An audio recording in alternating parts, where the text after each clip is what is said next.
There are a couple things I want to talk with myself about today as I sit here in my beanbag chair that I got for $10 at Value Village. But to start with, today was supposed to be a milestone day.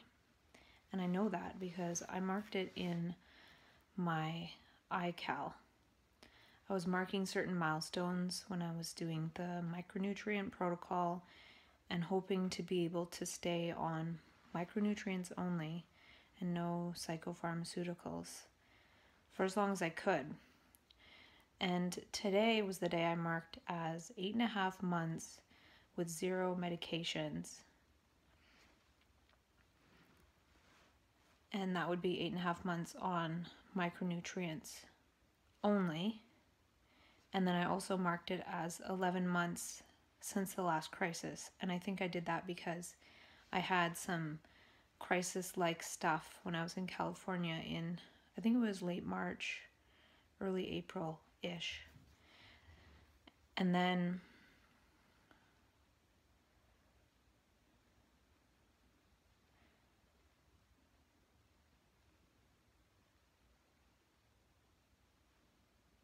so that's how it went. So 8.5 months, no medications, micronutrients only, and then adding 2.5 months. So 11 months ago, there was a crisis at this point, but this isn't the way it unraveled. What actually happened was it did unravel, and things unraveled for me in mid-October. So October, November, December, January, February, 4 months ago. So I was able to do about 5 months on micronutrients only, but then I had a crisis at more or less 8.5 months since my last crisis. Blah, blah, blah. Lots of different days. But had I been able to do micronutrients only up until this point, it would have been 8.5 months with only micronutrients. So I marked it in my calendar, and here I am arriving at that day. But like I said, didn't happen that way. I went back on psychopharmaceuticals in mid-October of 2017. And it was a real struggle for a good 3 to 3.5 months. And an even harder struggle than in the past. So I'm going to delete this event now that I've talked about it, because that's not the way it happened. And I've been on Seroquel since mid-October. I'm only on 50 milligrams at night, which isn't too bad.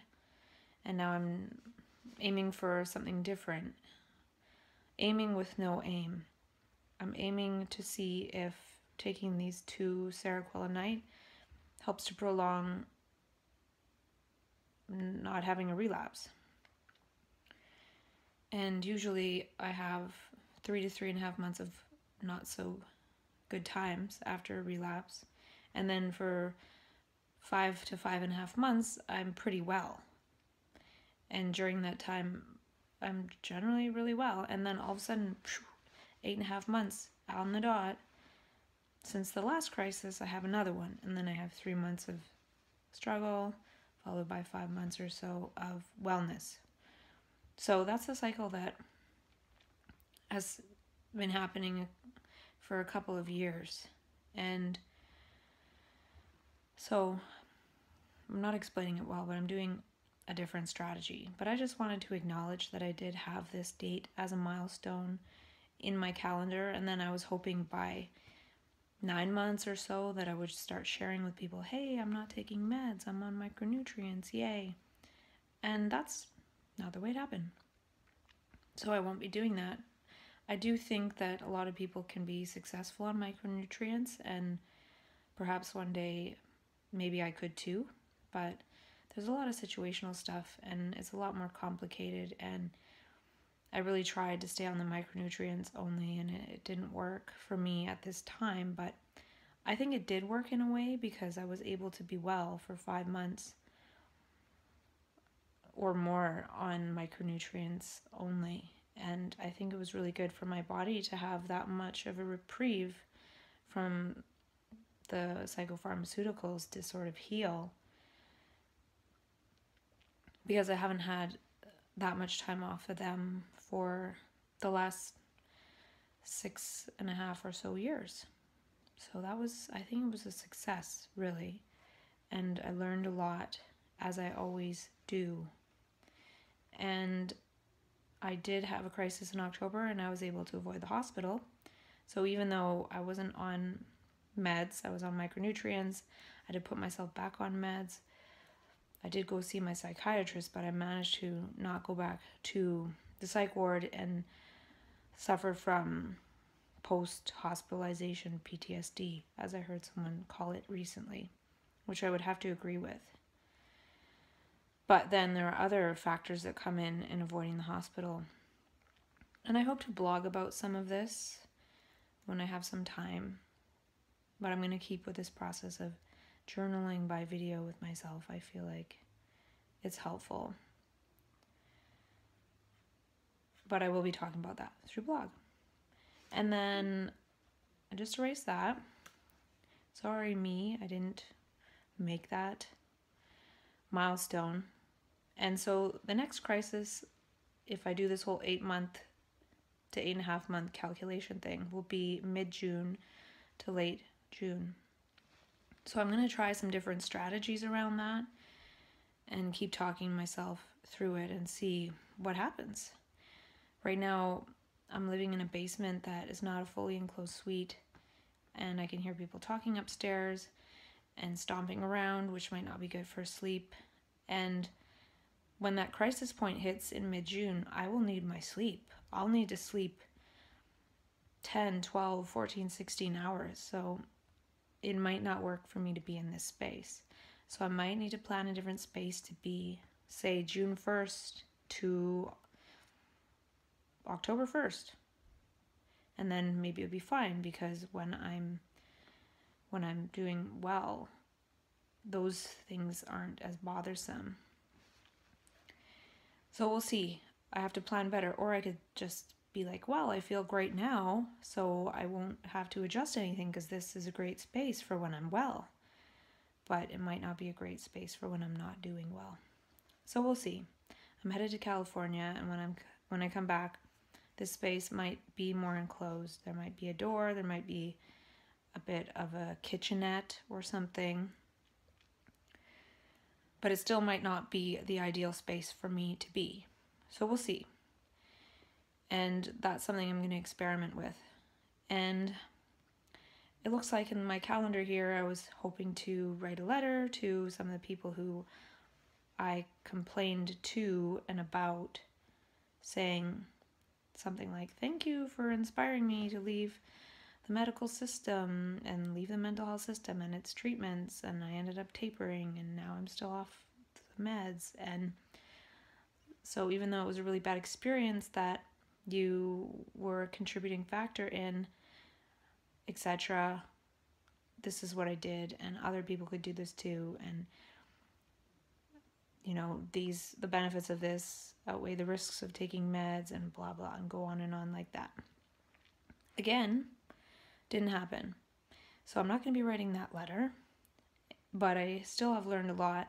I would say I've learned that what I experienced in that really bad hospitalization in April 2016, I sort of experienced the equivalent of nearly, not worst case scenario of going through a crisis, but worst case scenario of trying to navigate a crisis without going to the hospital and being in a less than ideal situation in terms of living environment, not having a full living space to oneself, and being in a room in winter, and it being really challenging, and seeing, wow, it can be challenging in the hospital, it can be challenging outside of the hospital, it can be a psychiatrist that presents challenges in the hospital, or it can be being around family members, and that being hard because in that state, those lower states, I'm angry, I'm confused, I'm scared, I'm sad, I'm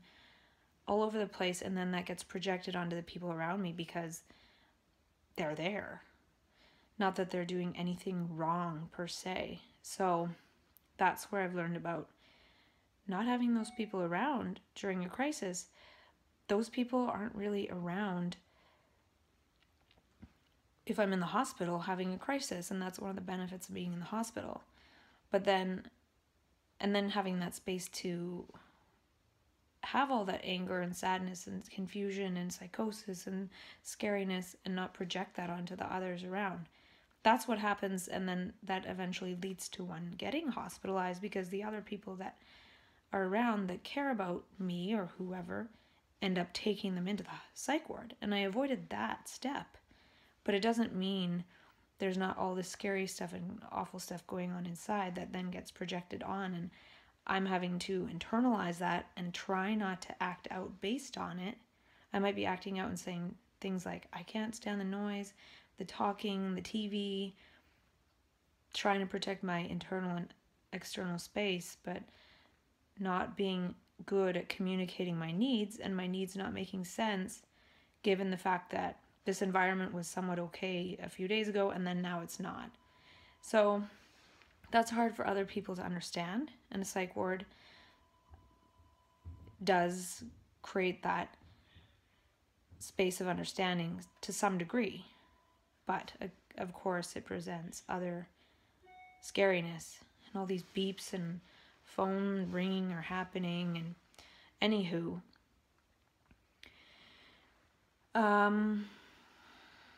yeah, so I'm not going to write that letter, though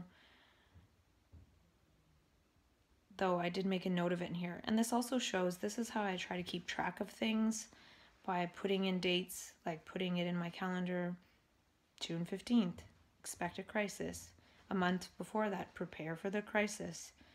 2 weeks before that, prepare for the crisis, which now I'm putting those types of dates in, which I didn't do last time. I did put expect a crisis, but I didn't have the prepare for the crisis part in there.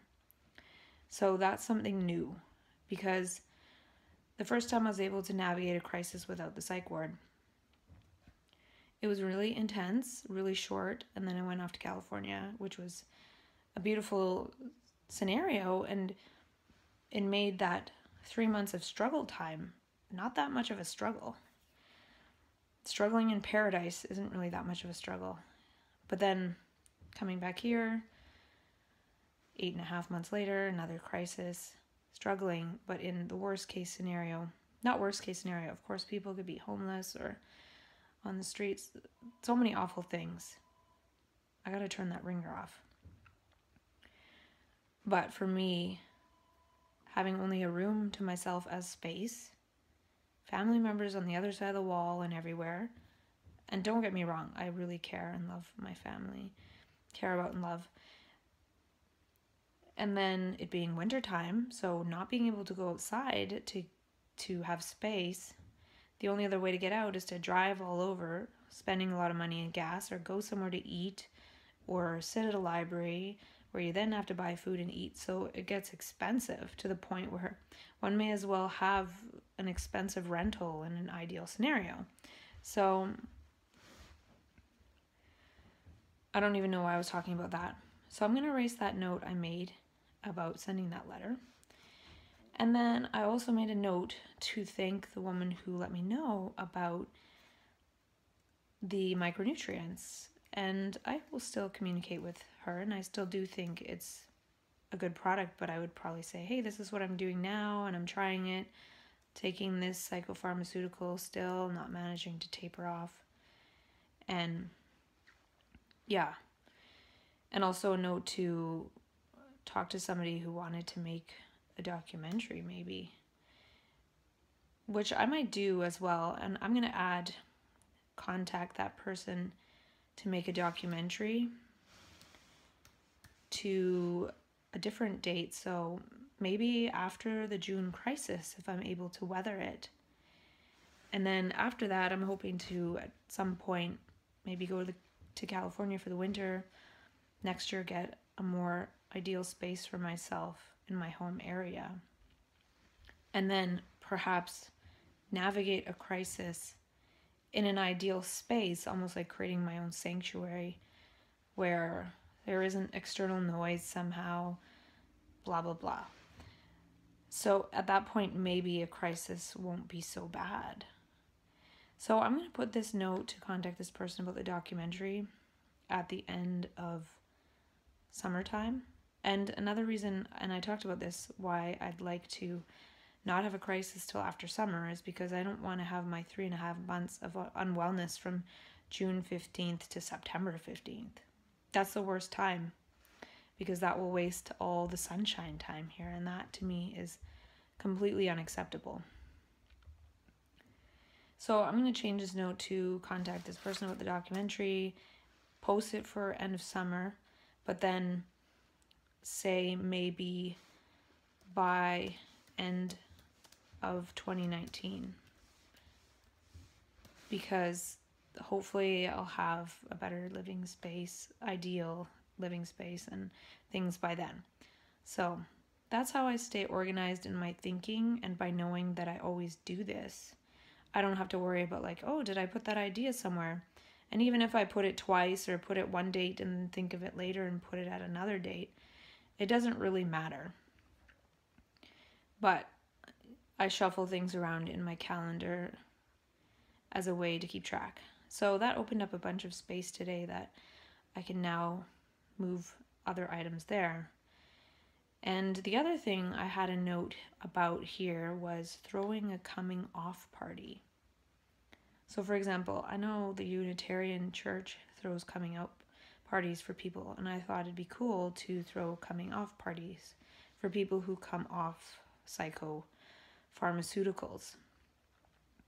So I'm going to move this note to the end of August as well, because I think it's a good idea to keep in mind if I am ever able to come off the meds. And I'm not planning to try to come off these 2 quetiapine until perhaps end of summer. And even then, that might not be a good time because it's going into winter. I don't know. And I sort of worry that being on it for so long will cause an accumulation of stuff. And so when I do come off it, it'll be worse, or I could eventually go into psychosis while on this anyway. And that's what could happen in mid-June. I could still be on these 2 quetiapine every night and still have a crisis. And that's what I'm wondering about. Can I be on 2 quetiapine a night and avoid a crisis or delay a crisis? So I just thought, I'll put a note in May 15th, which is a month before crisis date, for something about will 2 quetiapine stop it from happening. And I already have a note here. Will 2 quetiapine a day prevent it? And I'm going to add another note. Try to delay crisis until after summer.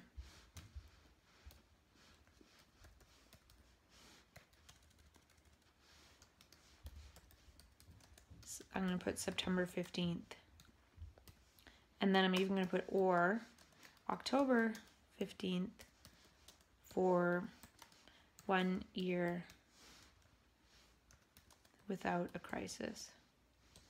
Now that would be a milestone that I could even add, saying, can I make it to 1 year without a crisis? I'm not going to put that kind of pressure on myself. I think delaying it, even till like August 15th would be great. So no pressure, but it just tries to reaffirm within myself, okay, I'm trying to make the most of the summer. So I should even put that here to make the most of the summer, get outside.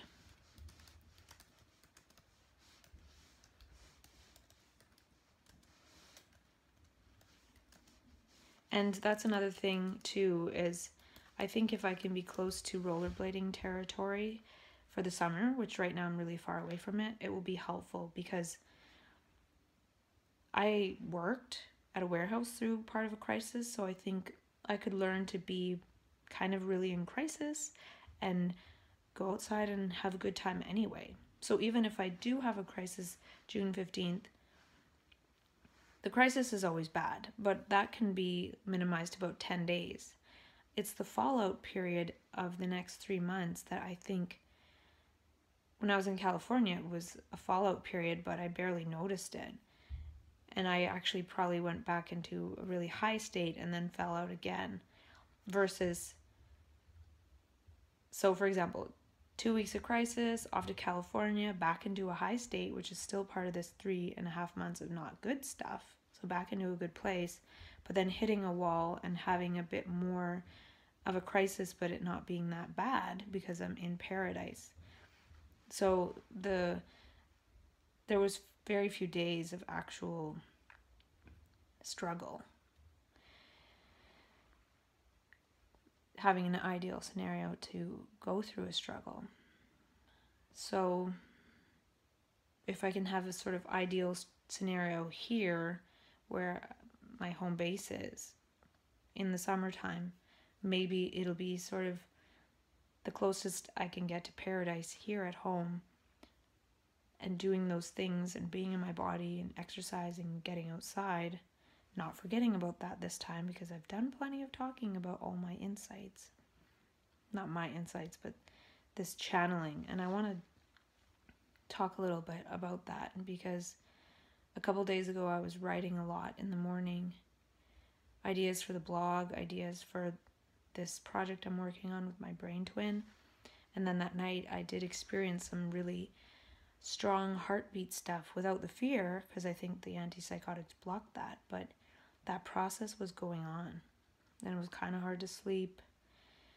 So it was there, and I really do feel like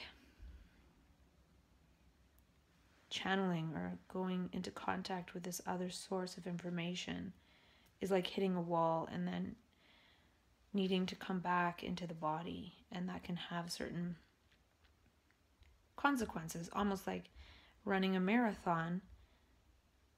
One's heart will be beating fast and sweating and breathing heavy for a while, even after one stops running the marathon. So it's like going into a marathon in consciousness, which is the state of flow and effortlessness and really feeling like one is understanding something and in contact with something. And then after that contact stops, and then that night when I lay down to rest, there's this after effect.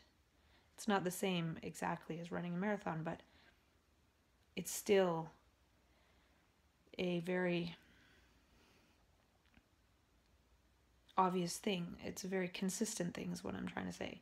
If a person runs a marathon, no doubt about it, they will be breathing heavy and sweating, and their heart will be pounding for several minutes after, at least. Every single human being. So it's the same, consistent with channeling or being in contact with this source, writing and stuff, being in that flow and effortlessness, and then buzzing around the rest of the day, getting lots done. And then as soon as one stops that by moving about as an awake person throughout the day, stops and lays down, there's this heartbeat, there's this return, which can be like a psychosis, which can be like a return from doing an illicit drug, because there's a change in the inner biochemicals when we go into those states of flow and being able to access that. That doesn't cause that, but it is the correlate, or the correlate of it. I don't feel there's any causation anymore as much as correlation.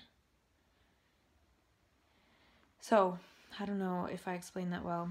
I don't want to make this video any longer, but I have a bit more to talk about. So I made those notes. I made a few notes about that, and I'll go into that in the next video, that hitting the wall and harvesting words.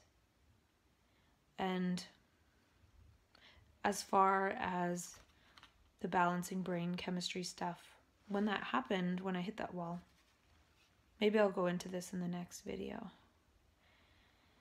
And I don't think I'll edit this. I'll just put it up on YouTube and put it in the private playlist as I've been doing. So yeah, I have more to talk about, and I will talk about it. And I have about 12 hours of work to do before I go to California in a week.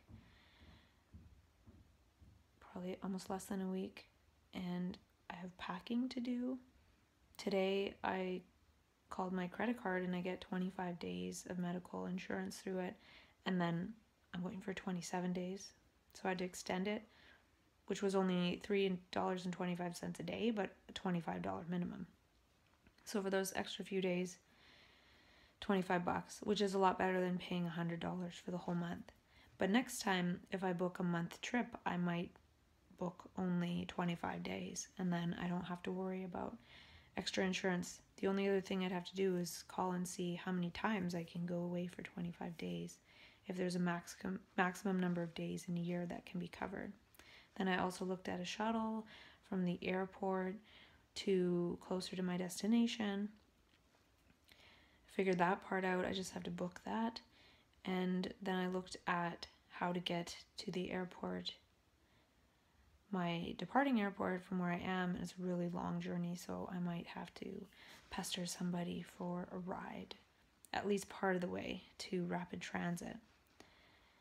So my trip planning is going well, and part of packing, I need to go through some of the stuff that I unpacked from all my stuff. So that's going to be a bit of a process.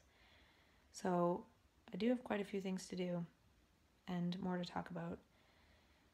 I'm not sure if I'll go to the store or talk about later what I'll do, but anywho, that's video 1 for today. And I've been doing some videos on wellness tools that don't have me in it, and I'm going to keep going with that. Take some screenshots to make blog posts, but the content creation I'm going to do later when I have more time.